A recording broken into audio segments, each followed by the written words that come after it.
Hello friends, today we will study about stratification and mobility.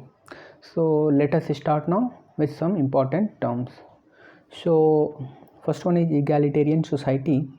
That means in which a society in which all members are equal in all respects.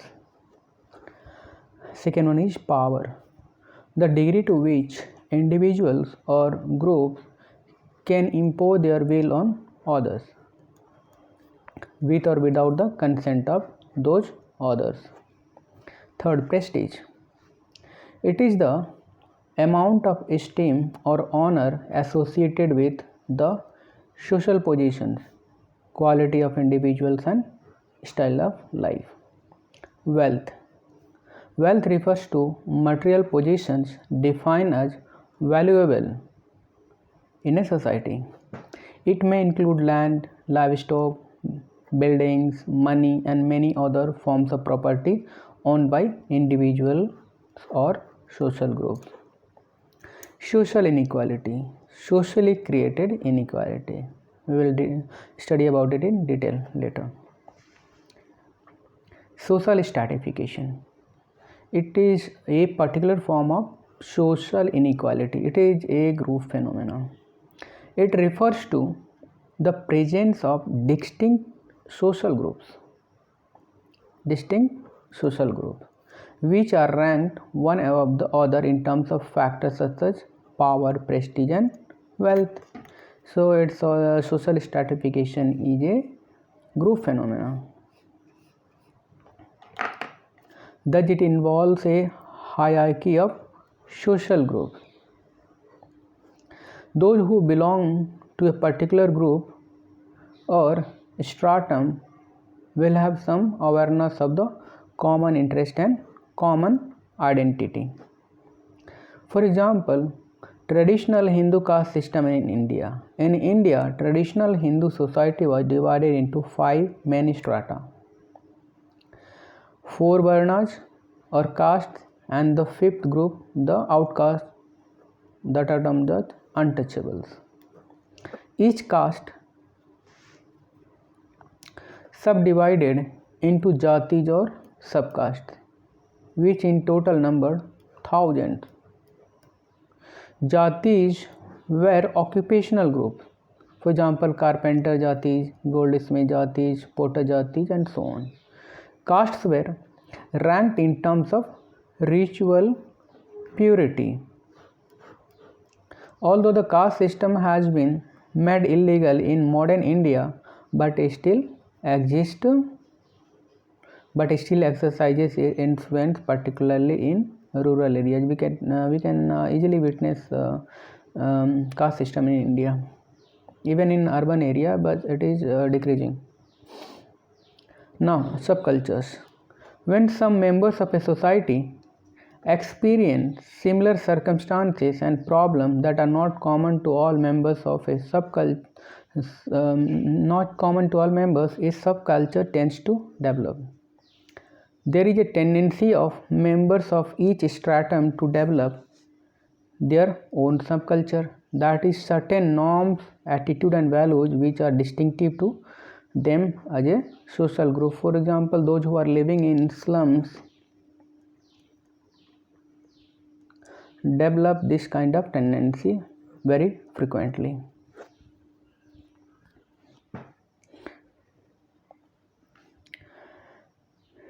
Now, social mobility. The movement of individuals or group from one stratum to another. So it is group as well as individual phenomena. Stratification system that provides limited opportunity for social mobility is termed as closed system, and those with relatively high rate of social mobility is called open system. In closed system, an individual position is largely ascribed, already defined through birth, rituals, traditions, etc. So in a closed system, an individual position is all largely ascribed. Often it is fixed at birth. like caste system in India. Fixed at the birth, and there is a little he or she can do to change status. For example, caste system is closed stratification system. Individuals automatically belong to the caste of their parents and spend rest of their life in that status. In open system, status is achieved and individuals have chance to change their position. For example, class system in European society, social mobility is possible and people improve their position through talent, hard work, and even good luck. Life chances.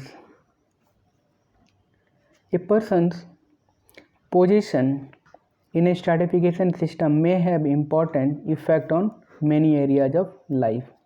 It may enhance or reduce life chances, that is, their chances of obtaining things that are desirable and avoiding those things that are undesirable in the society. So, for example, in Indian caste system, those who are in upper strata, they have high life chances, means more opportunities in traditional Hindu caste society. Now, let us move forward. Equality and inequality. Equality, what does it mean? Equality literally means being identical, that means same. But in social sciences, it has complex meaning and very wider connotation. Human beings have great diversity, biological in terms of age, gender, race, psychological in terms of degree and level of motivation, social in terms of different skills, capacities, habit, etc. The concept of equality has recent origin, especially after the rise of capitalism. It is a modern concept. The concept of equality developed in over the years in various dimensions, like equality before the law, political equality, all people have right to participate in political process, socio-economic equality, it was the result of Marxist critique of capitalistic system, gender equality, and so on. Now, right to equality can also be interpreted in another way by defining it is in three parts. Formal equality, equality before law, and political equality. Equality of opportunity. This concept developed due to inadequacy of formal equality. It is based on the idea that people should have level playing field to begin with, and equal rights to resources to nurture their merits. There should not be any inherent rights. As long as there are inequalities, either inherently or by virtue of talent, there is always rise inequalities.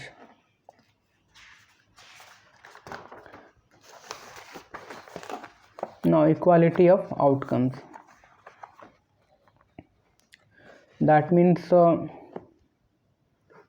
all should get equal rewards. That is very unsustainable and not viable and even not good for society. This is basically outcome of the Marxism. That's why most of the countries, those who adopted communism, collapsed, because that is undesirable and not possible. Now, inequality, social inequality. When difference among people are socially evaluated in terms of superiority or inferiority and associated with unequal rewards in the form of wealth, prestige, and power, it leads to social inequality. It's all about social evaluation. Socially evaluated, nothing about scientific and inherent. Thus, social inequality is a socially created inequality. For example, discrimination against black, or caste-based discrimination, we can say that. Now, social inequality and social stratification. The term social inequality simply refers to the existence of socially created inequalities. Social stratification is a particular form of social inequality. It refers to the presence of distinct social groups which are ranked one above the other in terms of factors such as power, prestige, and wealth. Those who belong to a particular group or stratum will have some awareness of the common interest and common identity. They will share a similar lifestyle, which to some degree will distinguish them from members of other social strata. For example, the Hindu caste system in India provides an example of social stratification system. In India, traditional Hindu society was divided into five main strata: four varnas or caste, and fifth group, the outcast, whose members were known as untouchables. Each caste was subdivided into jatis or subcastes, which in total numbered many thousand. Jatis were or subcastes were occupational groups. There were carpenter jati, goldsmith jati, potter jati, and so on. So we are repeating this content. Castes were ranked in terms of ritual purity. The Brahmins or priests, members of the highest caste, personified, represented purity, sanctity, and holiness. At the other extreme, untouchables were defined as unclean and impure and had to perform unclean and degrading tasks such as disposal of dead animals and had to live on the outskirts of villages or in their own communities.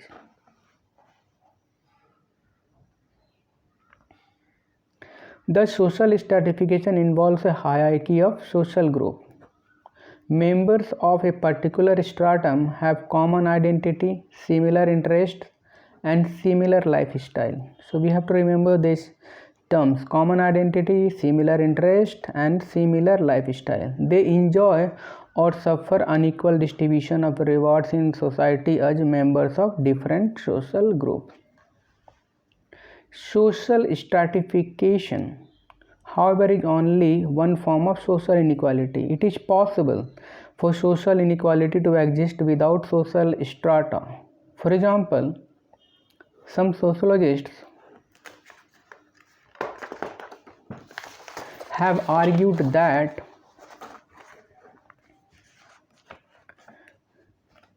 class system of stratification have broken down in Western society, so that there are no longer distinct classes, but still exist whose members have common lifestyle or sense of shared identity. However, there are still great differences in wealth, power, and status of individuals in Western society, and therefore continuing social inequality.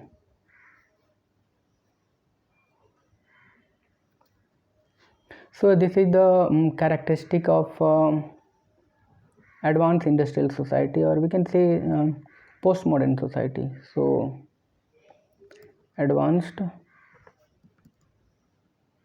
industrial society where individualism is in the extreme form.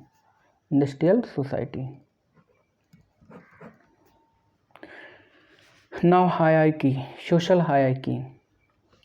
It is a special form of social inequality where it leads to rank order or graded form. It is called social hierarchy. Basis is unequal distribution of rewards in the terms of wealth, prestige, power, etc. This social inequality involves a rank order of group in society, that is, group arranged in a graded form called social stratification. Members of a particular stratum have common identity. Again, things are repeating: similar interest and similar lifestyle. They enjoy or suffer the unequal distribution of rewards in society as a members of different social groups. Thus, stratification, a group phenomenon, is a particular form of social inequality. It refers to the presence of distinct social groups which are ranked one above the other in terms of power, prestige, and wealth. Those who belongs to a particular stratum will have the some awareness of the common interest and common identity. Example, traditional Hindu society was divided into 5 main strata, 4 varnas and 5th group of outcasts or untouchables. Again, things are repeating. Hierarchy derived from, now let us actually see the literal sense of hierarchy. Hierarchy is derived from the word hierarcha, which means having rule in holy things or among the holy one. Thus, in literal sense, the term hierarchy denotes a social arrangement that attains a divine legitimation. So, divine legitimation ascriptive, can say that it is usually an ascription based closed system marked by social and cultural reproduction. So hierarchy is all about ascriptive based closed stratification system like caste system in India. So hierarchy is different from social stratification because social stratification can be closed or open, but here a hierarchy is all about closed ascription based stratification system marked by social and cultural reproductions. C.H. Kohli stated that Varna system of the early Vedic period appears to be an open class system of stratification. The divine origin theory made it closed system, resulting into social hierarchy. So we have to we should clear in what the term social stratification and what are the differences between social hierarchy and social stratification. Similarly, the state system of medieval Europe was viewed as a divine ordained and hence hierarchical. So divine term should be used when we will define the hierarchy. However, Marx doesn't accept the divine origin theory and rather states that there are 3 axes of stratification in any society: power, prestige, and wealth. However, when the other 2 axes are dependent and derived from the third axis, the society will definitely contain a single axis of stratification. This will result into rigid hierarchical system. Now, Louis Dumont. Hierarchy is a feature of social system where normative principles determine the utilitarian and instrumental principle in the affairs of the society. It's all about norms.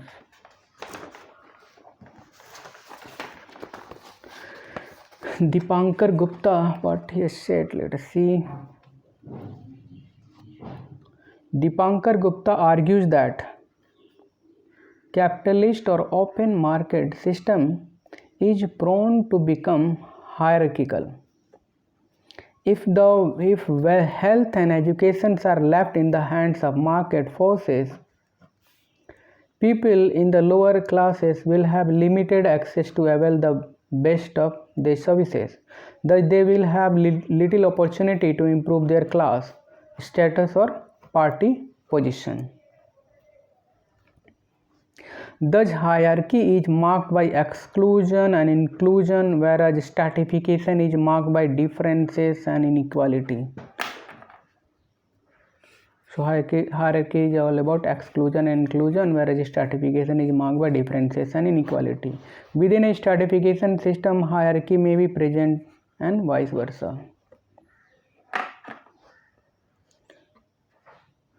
It is possible for social inequality to exist without social strata because social strata is a group phenomena and social inequality may be group or individual phenomena.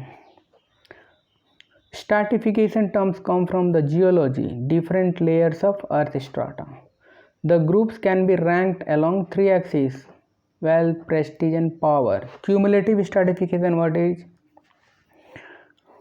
cumulative stratification or inequality. If these three types of rewards, wealth, prestige and power, overlap, it leads to cumulative inequality. For example, the rich, wealthy have power and prestige, so it is cumulative stratification. It is a phenomena of modern industrial society. We can say that. Dispersed stratification system or inequality. If those high on one axis do not enjoy similar position in another axis, then this form of inequality is called dispersed inequality. For example, in North India, all Brahmins may not be wealthy or powerful but enjoy highest prestige. Social inconsistency, status inconsistency. Individual group very high on one axis and very low on another, so it's all about inconsistency. Status crystallization. Individual or group similarly placed on all axes. For example, Dalit low on all axes in traditional Indian society, so it is status crystallization. Status inconsistency leads to conflict, not status crystallization or cumulative inequality. We have to remember that.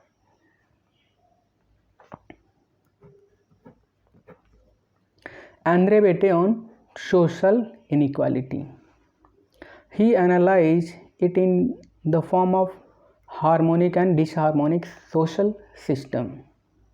Harmonic social system, norms and values of society advocate or legitimize inequality. Conflict doesn't occur in such system. For example, in traditional Indian society, caste system is justified on the basis of karma theory. Caste is decided by birth and it cannot be changed.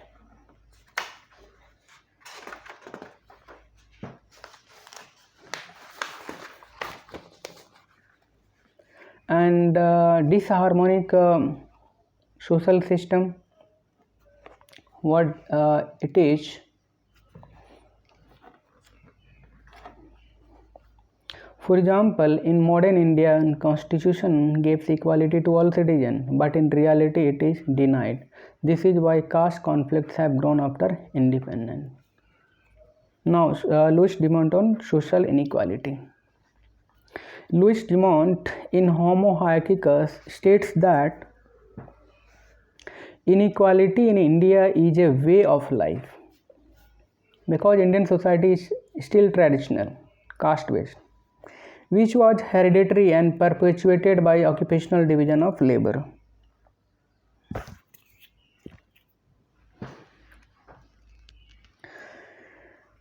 There are two ways to measure social inequality: inequality of conditions and equality of opportunities. It is seen that inequality is built into the social structure and hence often passed down from generation to generation, perpetuating both the forms of inequality. So here Louis Dumont is talking about caste-based inequality in India in his work Homo Hierarchicus.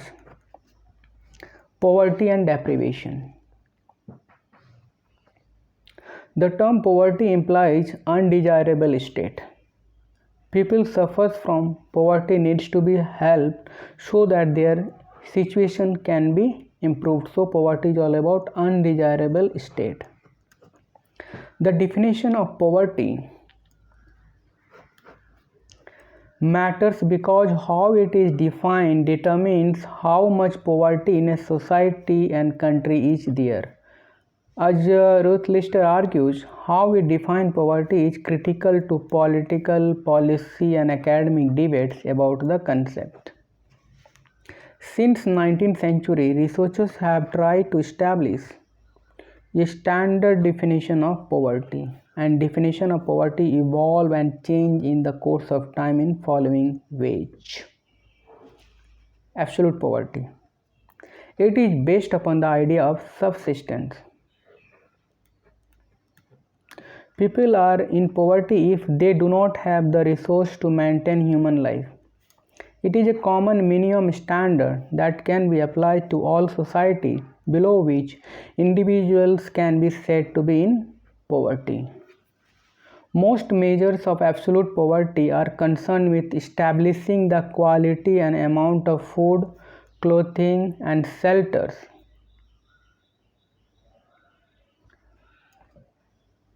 deemed necessary for a healthy life.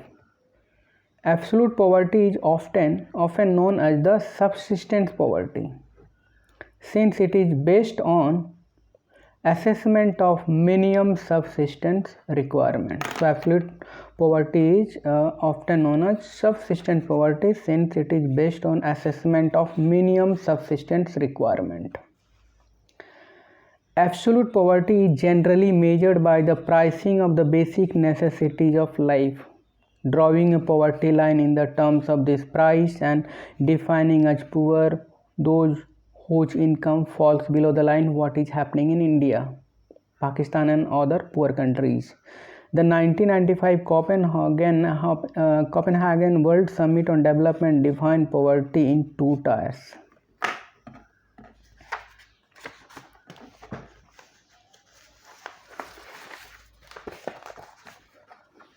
First one is absolute poverty.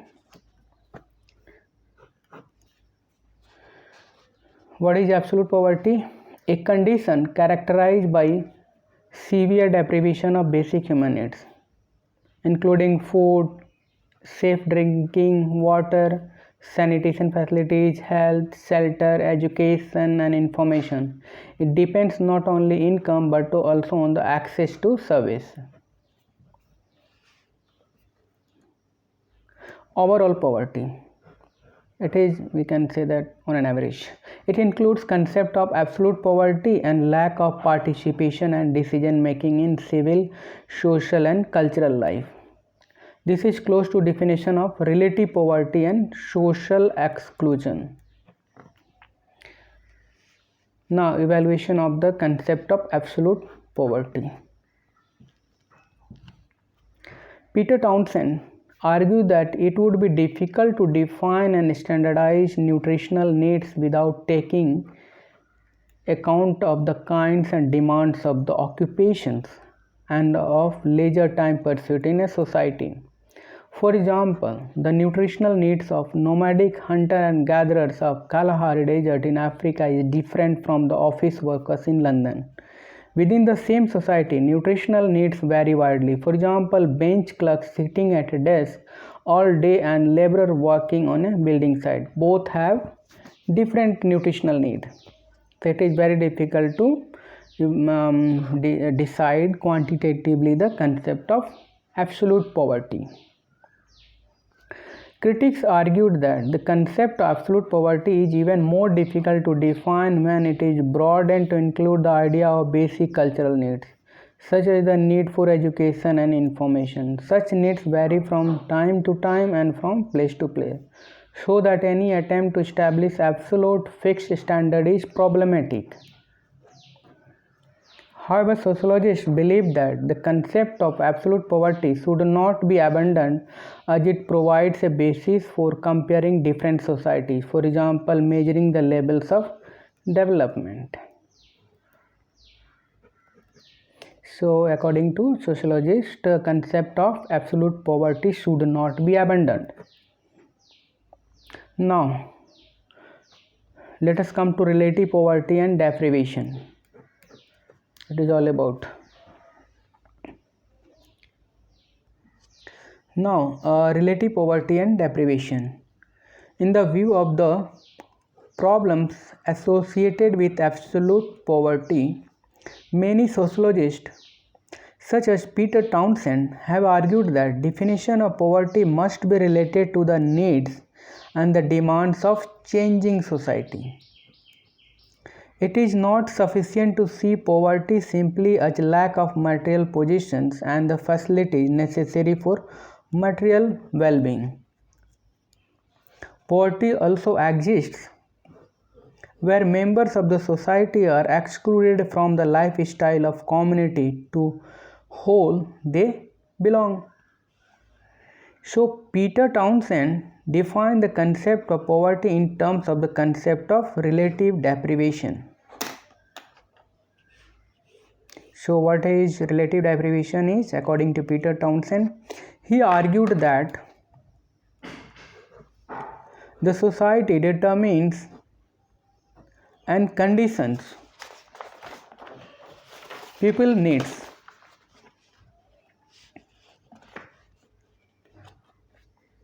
even the need and type of food. Relative deprivation should be thought of in terms of the resources available to individuals and the households and the styles of living that govern how those resources are used. So relative deprivation is all about in terms of resources available to individuals and households and the style of living that govern how those resources are used. So it is all about lifestyle and accessibility and availability of resources. Townsend believes that it is necessary to move beyond consumptions to examine how resources affect participation in the lifestyle of the community. So relative deprivation is not merely about non-accessibility and non-availability of consumption, material consumption. It's all about not merely consumption related phenomena. For example, poverty prevents participation in social activity that are considered normal, such as visiting friends or relatives, having birthday parties of children, and going on holiday vacation. Individuals suffer deprivation if they cannot affect even the cheapest form of such cannot access. So even the cheapest form of such activities. So relative deprivation is more inclusive term than much more than absolute poverty. So if these things are not accessible, then individual or household can be considered as relatively deprived. Townsend define poverty as follows in terms of relative deprivation. Individual, families and groups in the population can be said to be in poverty when they lack the resources to obtain the type of diet, participate in activities, and hence the living conditions and amenity which are customary or at least widely encouraged or approved in society to which they belong. So it's all about consumption plus participation in social activity that is normal. Their resources are so seriously below that they excluded from the ordinary living pattern, custom and activities.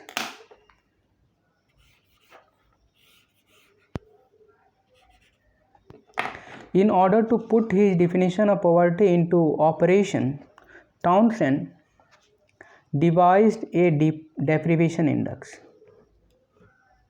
This index covered 60 types of deprivation related to diet, fuel, lighting, clothing, household facilities, housing condition, working condition, health, education, family life, recreation, and social activity. He selected 12 items most relevant items in calculating the percentage of the population deprived of them. Townsend claimed to have found a point below which deprivation increases rapidly. So particular point below which deprivation increases rapidly. Critics like Piaget believe that this selection of this point is arbitrary. He argues that according to Townsend, even if all inequality of wealth and income were removed, poverty might remain if people choose to become vegetarian or not to go to holiday. Thus, according to Townsend, when everyone behaved identically, not one would be defined as deprived, which is unwanted, irrational, and illogical.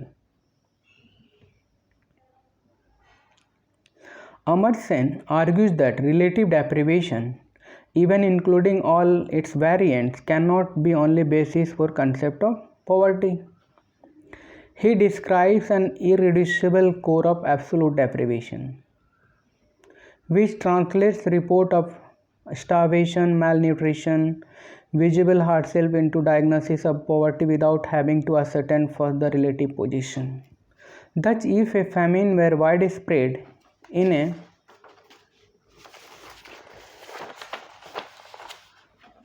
society,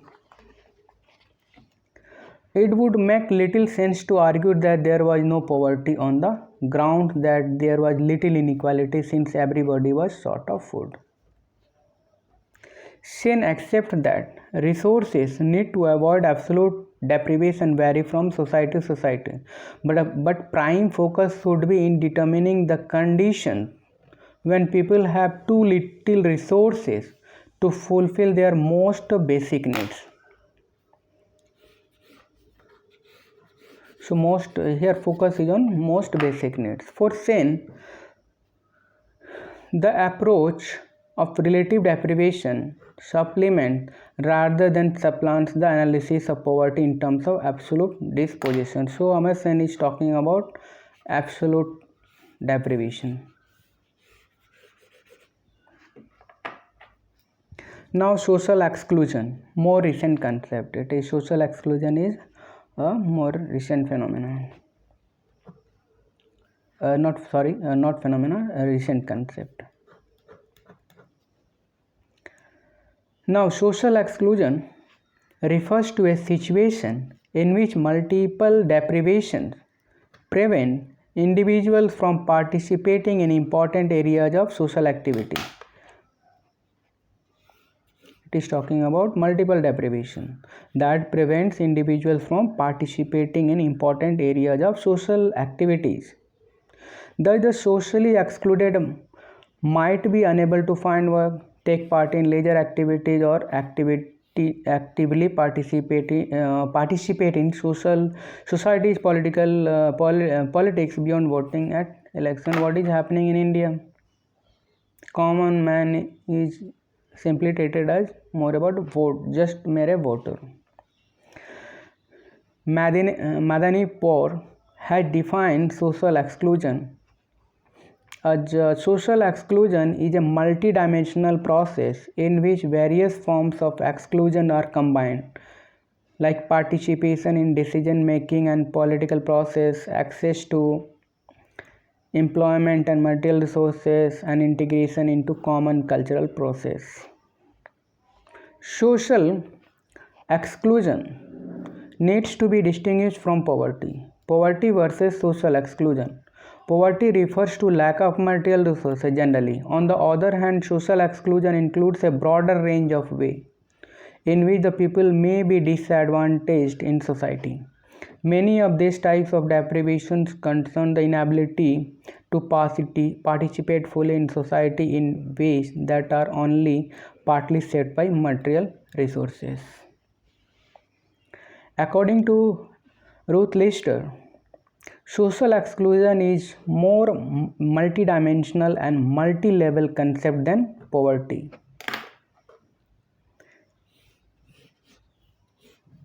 She also believes that concept of social exclusion and concept of poverty should be used together rather than in isolation. She identifies several advantages of concept of social exclusion. It encourages a broad and dynamic analysis. It involves the notion of relationship between the excluded and the rest and how the advantaged maintain their position. It highlights the existence of various types of injustice that are not covered by the concept of poverty. For example, the concept of social exclusion also highlights the denial of a wide range of social rights, for example, educational and housing rights. The emphasis on relationship injustice, and denial of rights allows issues related to discrimination based on social divisions such as gender, ethnicity, and sexuality to be included in the analysis of social exclusion. So, social exclusion is very dynamic and inclusive. Now, dimension of social exclusion as defined by UK's Department of Work and Pension. What are these?